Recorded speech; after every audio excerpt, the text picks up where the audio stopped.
Et on parle à présent d'une actualité qui se déroulera ce week-end, les Fous de Nef. On est avec Meg Epp, je vais vous appeler Meg. Oui. Voilà, ça va Meg? Avec plaisir, ça va très bien. La tension est en train de monter un petit peu déjà? Oui, et c'est pour bientôt. Donc, oui, on sait que Strasbourg c'est une ville d'eau et là Exactement. elle va quasiment renouer avec son passé fluvial samedi et dimanche. C'est quoi l'origine de ce projet fou qui est les Fous de Nef? Alors, l'origine de ce projet fou, effectivement, ce sont plusieurs membres du cercle nautique de l'île Club qui ont participé à la Vogalonga vénitienne. Puis quand ils sont venus sur Strasbourg, notre ville natale, n'est-ce pas? Eh bien, ils se sont dit, mais en fait, Strasbourg est tout à fait approprié pour faire un événement nautique exceptionnel ouvert vers l'Europe. Et de là, on a contacté les autres clubs nautiques, puisqu'on a de la chance sur Strasbourg d'avoir énormément de clubs, de magnifiques clubs, que ce soit spécialisés en canoë, en aviron, en kayak ou canoë-kayak. Enfin, vraiment, on a l'embarras du choix, loisirs, compétition, bref. On a contacté les différents clubs et il s'avère que d'autres membres des autres clubs avaient aussi eu l'expérience Vogalonga. Donc du coup, ça a été très très vite fédérateur. Tout le monde est parti dans l'idée de monter une magnifique manifestation.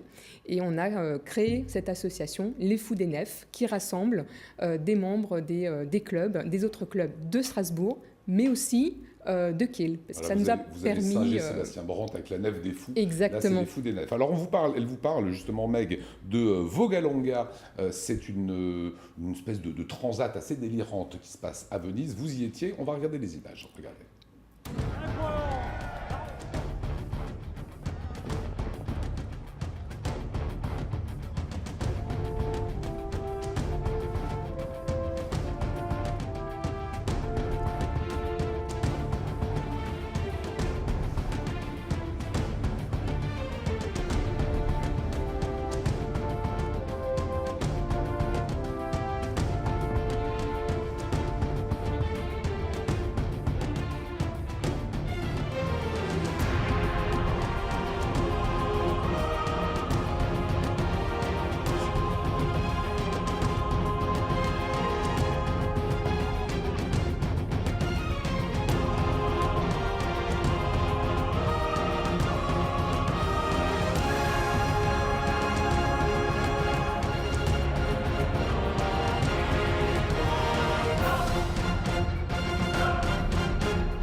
Voilà, c'est plutôt sympa. Le cercle auquel vous appartenez, les cercles nautiques de l'île Club, y était. Vous étiez avec un bateau? Vous avez un bateau? Donc on a emmené... Non, on a participé.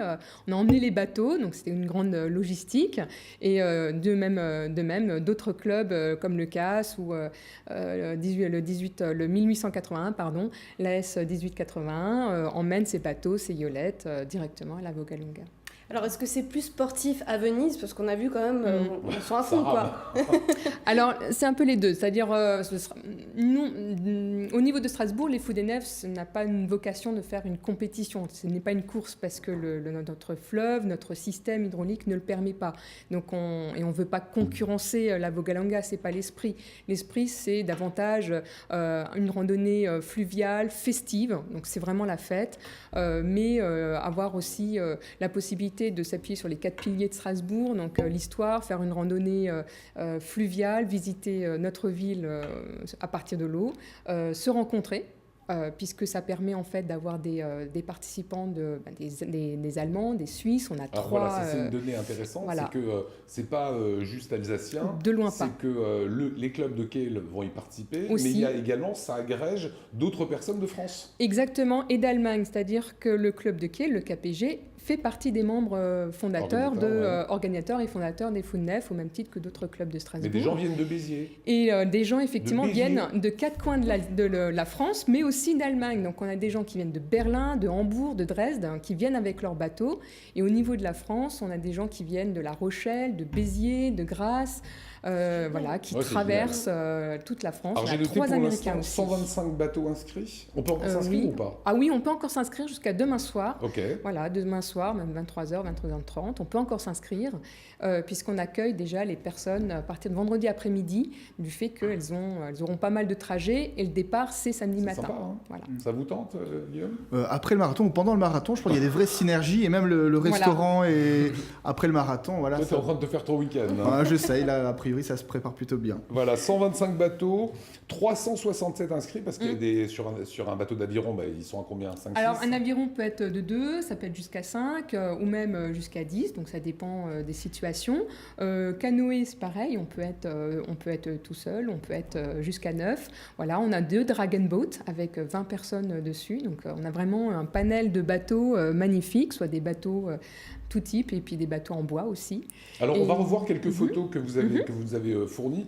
Ces photos, parce qu'il y a eu un test, en fait. Exactement. Une sorte de test grandeur nature, c'était une sorte d'obligation pour la sécurité? Alors, c'était pour nous, du fait que ce soit, cette année, c'est la première édition, vraie édition, et on voulait quand même tester justement sur la partie sécurité, organisationnelle, ce que ça allait donner. Notre particularité à Strasbourg, c'est que nous avons des écluses, ce qui n'est pas le cas à Venise. Ouais. Donc, tester comment ça se passait au niveau du flux, que tout le monde puisse participer. Des énormes bateaux Exactement. qui oublient de s'arrêter sur les pontons. Voilà, mais là, donc, du fait qu'on peut pas, il y a aussi un sens du courant. Donc, quand on est en aviron, c'est pas la même chose. Il y a des sens de circulation auxquels il faut prévoir.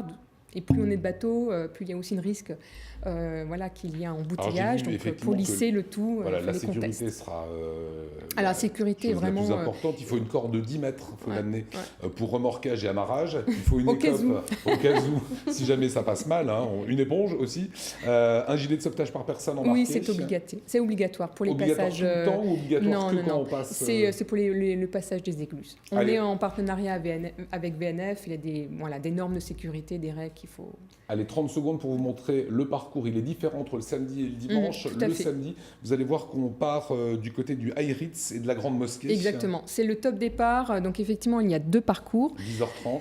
Donc, 10h30, point de rencontre avec tous les bateaux donc, au niveau de la Grande Mosquée et du bassin du High Ritz, puisque c'est là où on peut vraiment être nombreux. On descend jusqu'à la Nordweit, donc au niveau de Oswald. Donc ce parcours-là est un peu sportif puisqu'il y a contre-courant. Donc 9 km à contre-courant. Les navigants pourront festoyer à la Nordweit, à l'auberge de la Nordweit. Et le dimanche, le parcours est un petit peu différent.